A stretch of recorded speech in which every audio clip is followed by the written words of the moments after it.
Since Yes, when? and I'm born and raised in Greensboro, North Carolina.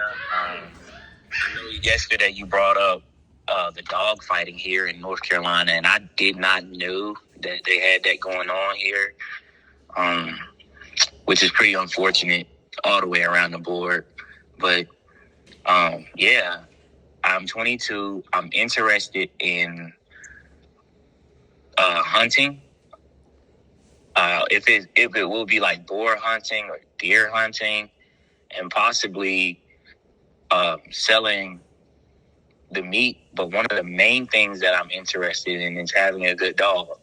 And at one point, I didn't want the Pit Bull Terrier because I had heard so many bad things about it. And then I looked it up, and they're banned in so many different places. So it kind of was like, I don't want that. But now that I get more of an understanding, I had did some looking it up, and I found out that a large majority of the American Pit Bull Terriers are not the pit bulls that people are promoting. A lot of them are promoting the Bully XL, the Stafford, the Bully. A lot of people are promoting dogs that are not actually the American Pit Bull Terrier. So I had did some more studying and was looking into the traits that I actually wanted. I had looked up, I had got an understanding of what game this was, the breed, and then before long, I had found my way to you, Chico Lopez, and I think that is where I started to get a lot of information from. I got a lot of information about how important bloodlines are. I got the information from you that 20 million dogs are called pit bulls. The majority of them have the sparkle, only a sparkle of the American Pit Bull Terrier. So I started getting more information. And then, like, with you, learning more about the bloodline, like how important lineage is and things of that nature. And then not only that, the dog man situation, like, you had 3 years ago in 2020, you had a video up and you were explaining about breeders. You broke down what a Marriott is. You broke down what an elite dog man is, what a dog man is, what a breeder is, a hardcore seller, a backyard thug, and a cyber dogger. Growing up, my dad had pit bulls, probably mutts, but he probably got them from backyard thugs, not knowing. But I'm sure that's what he did. And as I'm getting more information, I'm like, okay, maybe I should get connected to a dog man. And then later on, you had put elite dog man because the dog man has been tainted with all the other breeders as well. So, I mean, I feel as though I may have a little bit more information, but that's possibly where I'm at right now and just learning more about the breed. And yesterday I had a desire to talk to you because not only am I inspired by the dog, but I'm definitely inspired by you. Because I don't know anybody else that has a pure breed of pit bulls where they haven't been tainted at all. Maybe the AD, what's that? Is that the corporation of pit bulls, ADVP, or no? Something like that. You want me to help you? Okay. And it's a big confusion. By the way, thank you so much for the call. And I hope that this video can inspire young people, 17, 18 years old, 20 years old. And as they're going forward, they can start to understand. And even those guys that are 40, 50 years old, they're going to be looking at this video, going to be like, holy crap, my whole life I was lost. And some of the things you say, the very truth, some of them, they need a reinforcement because some of the things you say, they cannot be taken as the whole truth. There are some details that go deeper. When you're looking at any topic like this, you go deeper and deeper into the topic. Like, for instance, you know, we're talking about North Carolina. North Carolina, even in 2023, is one of the main hubs for underground, super low-level dog fighters, although they're becoming lesser and lesser. But, you know, when you have a super dog that comes from super dogs themselves, The pedigree is like nothing they have. Well, the breeders, which the breeders could be just a simple dude that at one point loved the breed and wanted to be a breeder, and they call himself a breeder. So what they do is they get themselves a kennel name, because let's say themselves don't have any reputation, they don't have any backbone, they're not a brand. So anytime you hear the name kennel, you're gonna find some fantasy name which they want to be associated to themselves, kind of like an avatar of what they want to be. I do believe that young men, including myself at 18 years old, we want something to be an avatar of what we aspire to be. And having a great dog could be that avatar. But if you don't have that, then start making a kennel name. I was literally pushing to having a kennel name. I made the most cheesy kennel name decision or name. I call it Open House back in 1994. But it wasn't, people get fancy names like, Dead of the Night, Killers, these and blah, blah, blah. And so they try to make themselves into something special that they're not. The brand comes after you have earned the right, after you became somebody. So you have these unbranded kennels in all the Carolinas, South Carolina, North Carolina. You got some of the fast and the furious puppy peddlers, guys that might have a big name, which when I say big name, is a popular name that a lot of people know about him. But they know him because they're selling a lot of dogs. They're not selling it because they actually have quality. And so the quality can be measured in different levels. You mentioned the ADBA. The ADBA is not it's only, let me tell you what it's not. They're not breeders, so they don't know the quality of dogs. But they have a registration that it was opened by somebody else back in the 1800s. So it kind of went from one owner to another owner, to that owner, to their children, to their grandchildren now. And so it's a registry. But if you have a relationship of a dog, who the father is, the mother, and the pedigree, and you bought it and you have rights to the pedigree, then they'll give you a registration. And now you got a dog that is ADBA registered. And people think that means the dog is purebred dog or super dog. And you do not know. The only way you can know if this dog is really quality is when you look at the man that bred the dog. Because the situation with bloodlines, you mentioned bloodlines. Bloodlines could be a big lie. And let me explain to you how that works. When you have inconsistency means you get one freak here and there. You don't have consistency. Let me give you an inconsistency sample. Let's say the great Michael Jordan. He has no one around him that is a superstar on his level. When you look at dogs like, let's say, the Bagman, that's called consistency. All the dogs around the Bagman are super great. The Bagman, his sons, his cousins, he's a grandson of Awesome Buck. You look at Mechanic Buck, you look at Copper Day, you look at all these grandsons. All these dogs that I use and the ones that I never mentioned because they never became commercial.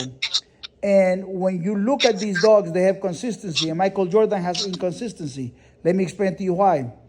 If my bloodline was the bloodline of Bagman, which is the Golden Vein, and Michael Jordan was the bloodline of dogs, his brother was 5.5, his other brother is 5.4. They never played for the NBA. They never achieved any merits. So if Michael Jordan has 100,000 brothers and 100,000 relatives, and they all belong to the Jordan bloodline, but only one is an NBA player that achieved maximum success in history, more championships or whatever, biggest leadership, took the name brand of NBA to a different level worldwide with Nike and all that. All of that is part of his persona. But his brothers are oceans apart from him, but they belong to the same bloodline. So if I own Michael Jordan and you own his brother, you have the same bloodline. You might have a dog that's registered on the ADBA, but you got nothing because his brother literally is nothing. So you don't want to be part of a bloodline. I understood that when I started in the dog. I wanted to be part of the best dog that has the most consistency on bloodline. So I found the most consistent bloodlines at that time. in 1990. And I had all kinds of choices, the same choices some of you guys got today. They had the Eli's, the Chinamans, the blah, blah, blah, the Boyles, and so many different bloodlines. But I compared them to other bloodlines, and I discovered that the dogs back then, the Tombstone Bolio, Rebel Jackals, the Honey Bunch, they were on the top of the charts of production and performance and the quality of performance. So I said, I'm going to take these good bloodlines. I'm going to fight the best individuals within the bloodline. And that's what I did. Let me give you a perfect sample. The bloodline of Mayday. I have I have the frozen semen of Mayday. I have the dogs that I bred myself of that frozen semen. And then I have the best dog, the best son of Mayday, which he was the son of Mayday, called Macho One-Time Winner. Never confused to the cheap imitation of Awesome Buck, which is Macho Buck. So it's not that dog, but Macho is the son of Mayday and Blondie. That dog, I had the opportunity to breed to him, or to Barracuda, or to Hunch, or to Lucane, or to also the Licardo, or 600. And I had looked at all of them. The Great? 1 second. The Sega the Great came later. I'm talking about the 90s. I had a chance to breed. I had a chance to breed to all those dogs. And I said, I don't want to breed to them. I don't want to breed to those dogs because they're good. But this dog is better. So I bred to the better dog and I produce better dogs. And what I did by producing better dogs is I created my own bloodline. Unfortunately for me, that dog, the owners let him get frozen when he was right after. My female was still pregnant. She gave birth, the dog was already dead because the owners were like really, really crappy. They became famous by selling dogs and promoting all kinds of BS. But the dog died frozen. And so I'm the only one that has the bloodline. So it made it exclusive to me, right? The Macho and Cheyenne bloodline, which created Awesome Buck. And from Awesome Buck, I created everything that I have. I started mixing the Tombstone Bolio, the Rebel Jackal. I purchased so many dogs of the Honey Bunch to get 2 or 3 dogs. It was a heavy-duty investment.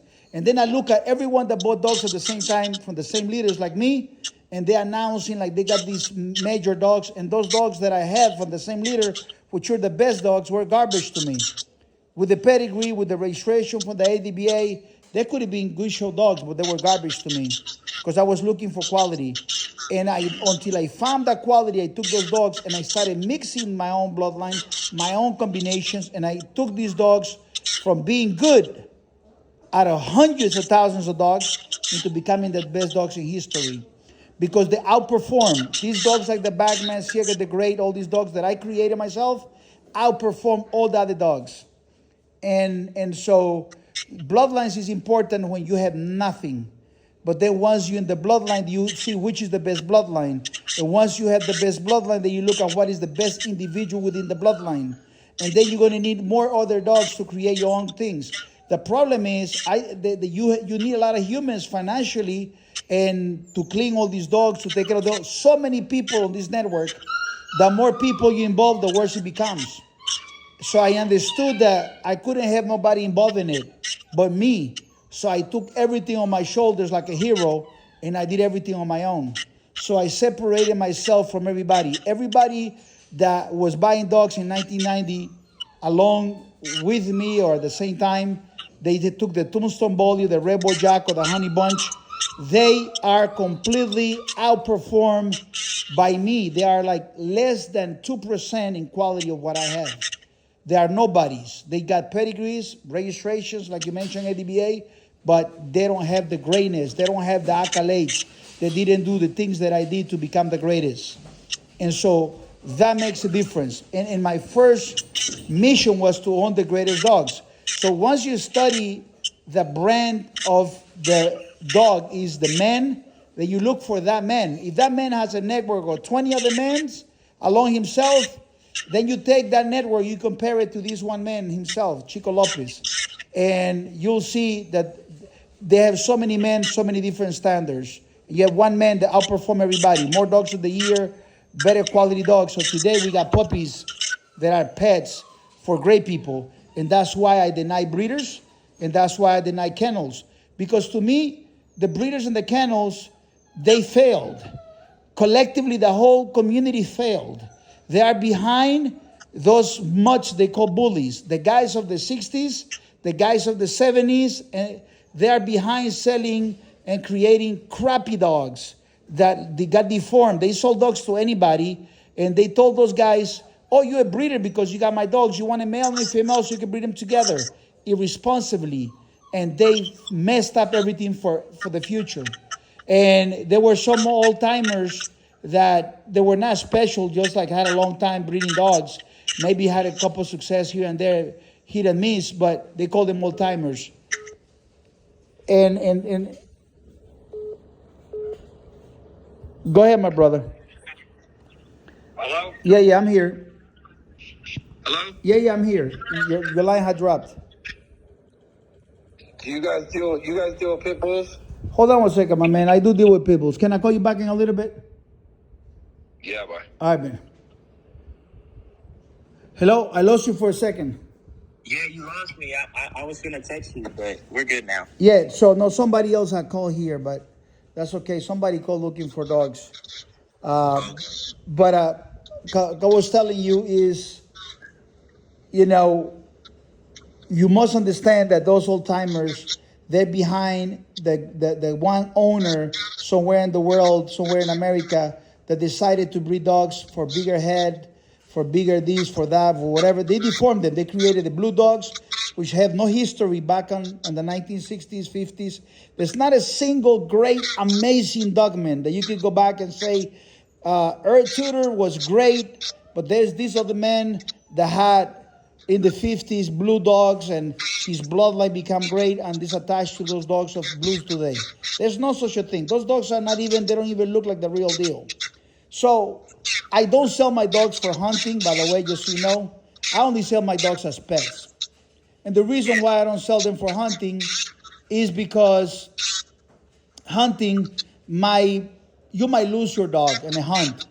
And there'll be, you know, hunters call me all the time, say, Chico, I want to buy a dog.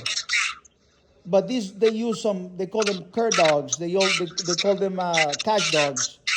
And they will breed my dogs to the much they have and stuff like that. I'm not interested on that.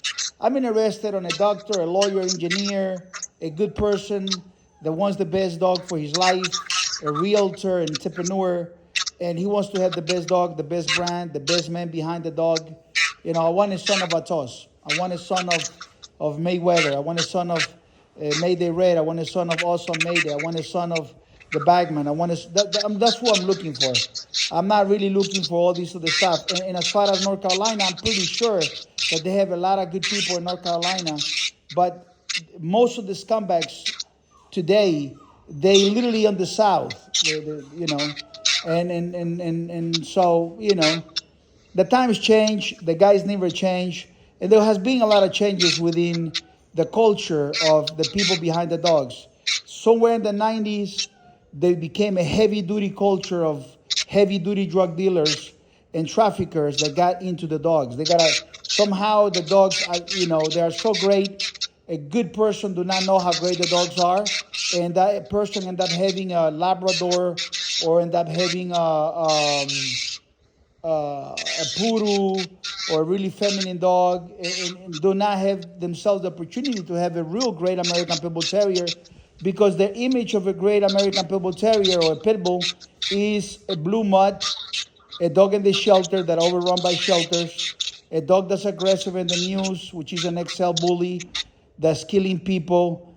And so a good doctor, a good engineer says, listen, man, I don't want that garbage for my dogs. Not knowing that those are imposters. Those are like fake Rolexes. They're not the real deal.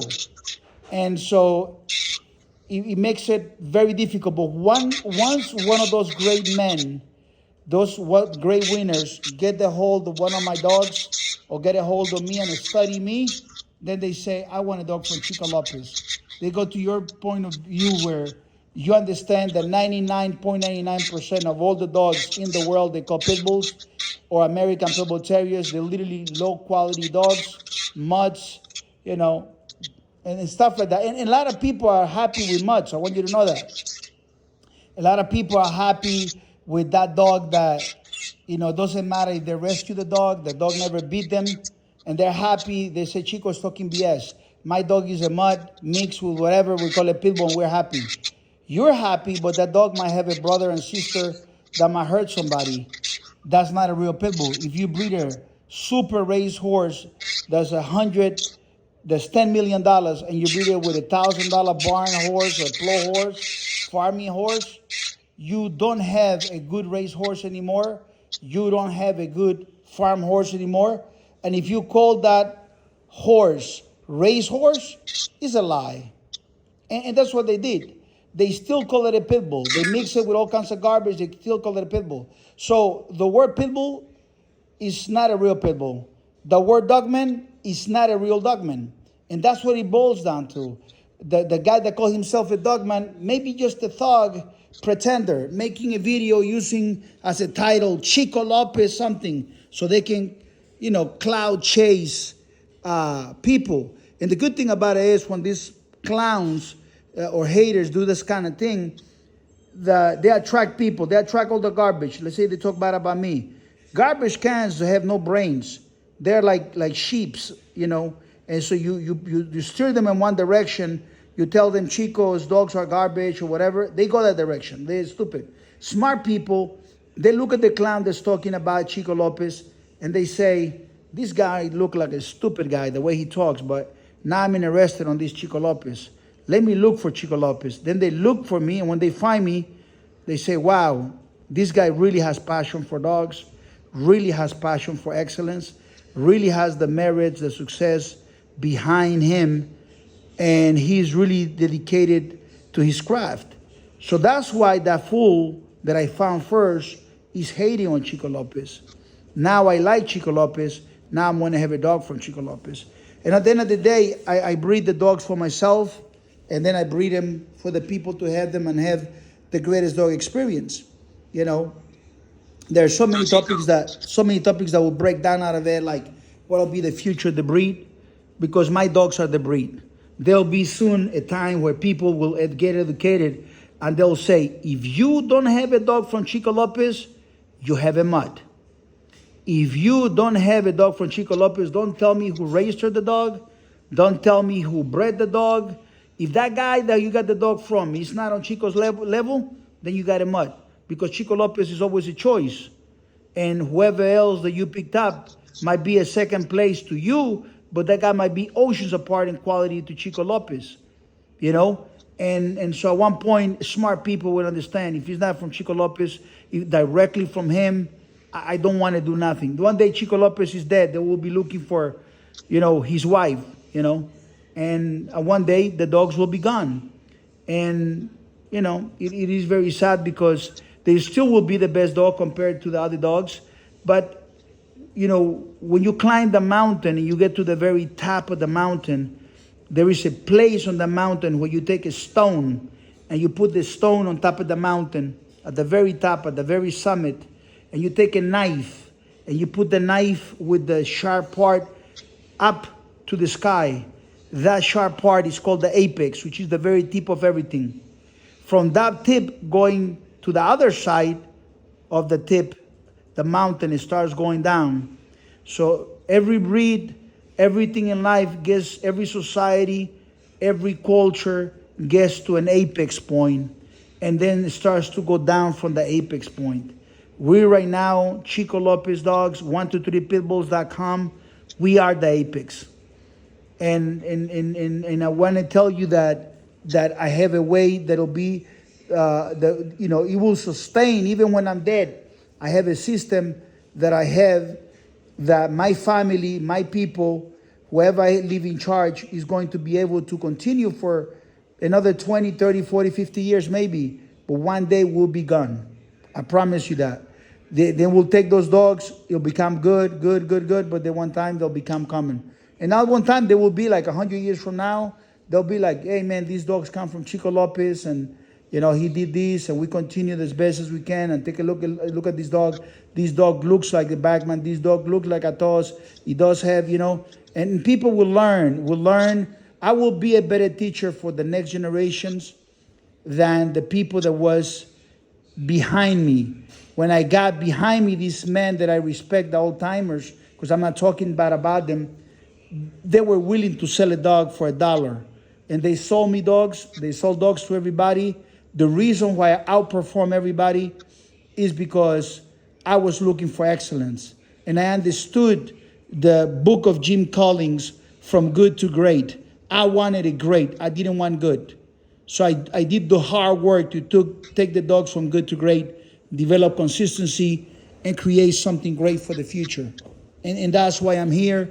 And I hope that someone that is very young or someone that's smart, intelligent, listening to this video, by now, they still engage on the video. You see, most idiots, within 3 seconds, they're gone. You know, they can't handle these, they're clickers, you know, they tick-tock, tack, tick, tick, tick, tick, tack, reel over reel. Smart people love to have long content, long conversations, meaningful conversations. Absorb that energy, absorb that smartness. And believe it or not, when I upload this video, there's going to be a lot of young kids going to say in the comments, you can put it in there, say, man, Chico, thank you so much. I'm learning, I'm studying you. I got people that tell me, I study you and I'm studying somebody else. I said, don't get confused. So what do you mean? I say, imagine there were 2 guys that were lost, 3 guys were lost in the jungle. And one guy says, hey man, how you got lost here? I've been lost for 3 years. How you got lost? He said, man, I followed the wrong guy and I got lost. Those are the guys that follow the hater, that follow the idiot, the guys that are friends to somebody that has inferior success, inferior genetics. And then you have the other guy that asks everybody. The internet today, it was an advantage for me that there was not so much information, that I had to work hard to get the right information. Because if I would have been born today and I don't meet a Chico Lopez channel, I will be absolutely lost with all these BS. They repeat, they fake. And you know something? You have someone that's wrong. He's not lying in terms like he wants to lie. He might be a good person, but he's passionate while being wrong. And that guy right there is absolutely dangerous. And then when that guy meets the guy that knows technology and it starts to make flashy colors and flashy things and special effects, now you got a person that is creating a great presentation of really crappy bullshit, you know? And they learn to condition the dog and take the picture where the dog is pulling and he looks hard. But that motherfucker inside has garbage in it. And that's what it is. You know, there might be good dogs out there. I'm pretty sure there are some good dogs out there. And I tell people, listen, you're looking for a good dog, do not look for Chico Lopez. Don't do it. Only come to me if you have this personality that is called madness. Mad, like being mad, M-A-D-ness, madness. Where in madness, you are obsessed for only the best. You're obsessed about winning. You're obsessed about being the best guy, about beating everybody. If you're obsessed like Michael Jordan, if you're obsessed like, you know, Ronaldo, CR7, if you're obsessed like Tom Brady, if you are that kind of guy, you got the kind of gene, the kind of personality, and you want a dog, look for Chico Lopez. Do not look for me if you want a good dog. Because if you want a good dog, you shouldn't have the best dog. You should have a good dog, man. You should have a $500 dog, $700 dog, and enjoy it. And if he buys your face, then it's up to you, man. You know what I'm saying? But I want my dogs to go the best people, so, you know, it is what it is. And I tell you one thing, I'll tell you again, I really appreciate your call. I am sure there's good people in North Carolina, but I'm going to have to vent them very hard because the dog fighters in North Carolina, they literally walking on the walls. And when they hear this message, they're going to come and post, man, fuck you, Chico. Oh, man, I got dogs, can kill your dog, blah, blah, blah. They're really retarded.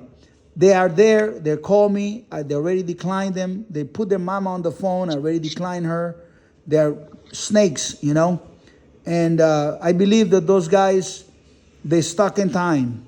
But sooner or later, as the world is changing, the men are becoming more feminine. The culture of thuggery and hood, you know, being a hoodlum and all that is changing. You know, rap music is morphing as well. And the drug cartels are different. I think those guys sooner or later will find themselves either in jail or they will